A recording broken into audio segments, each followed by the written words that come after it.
CBS News correspondent Holly Williams has been covering the conflict for us, and she joins us this morning from Istanbul. Holly, why are Russia and the regime attacking with such force? Well, Margaret, for both the Syrian regime and its ally Russia, Idlib is really a fly in the ointment when it comes to achieving their strategic goals. What are those goals? Well, for the regime, it's regaining control of the country. And for Russia, I think it's really twofold. One, defending their own military bases in Syria, but two, really reasserting themselves as a true global power.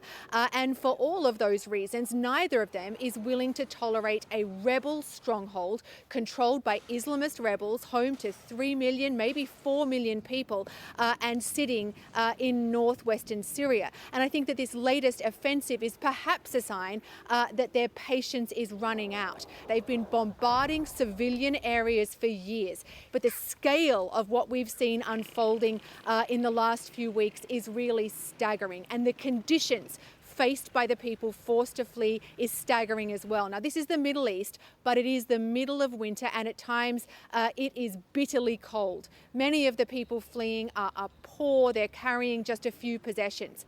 A top State Department official said this week that basically Russia's ignoring the U.S. I asked the president's national security advisor, Robert OBrien, why the U.S. doesn't intervene. Here's what he said.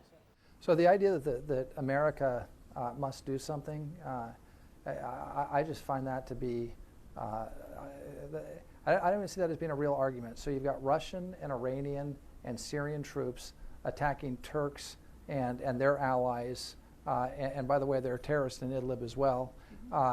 And what are we supposed to do to stop that? We're supposed to parachute in as a global policeman and hold up a stop sign and say, stop this Turkey, stop this Russia, stop this Iran, stop this Syria. Holly, is the rest of the world really this powerless?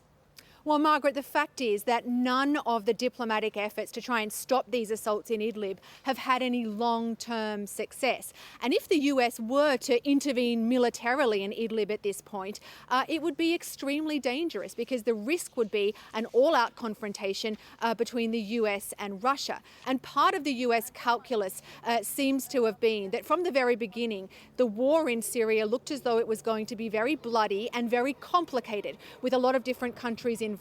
And both of those things have turned out to be true. But Margaret, when you talk to Syrians in places like Idlib, oftentimes they'll tell you that they hate the Syrian regime, they hate Russia, but they are also furious with the US for not having done more to defend them against the horrors of this war. Holly Williams in Istanbul.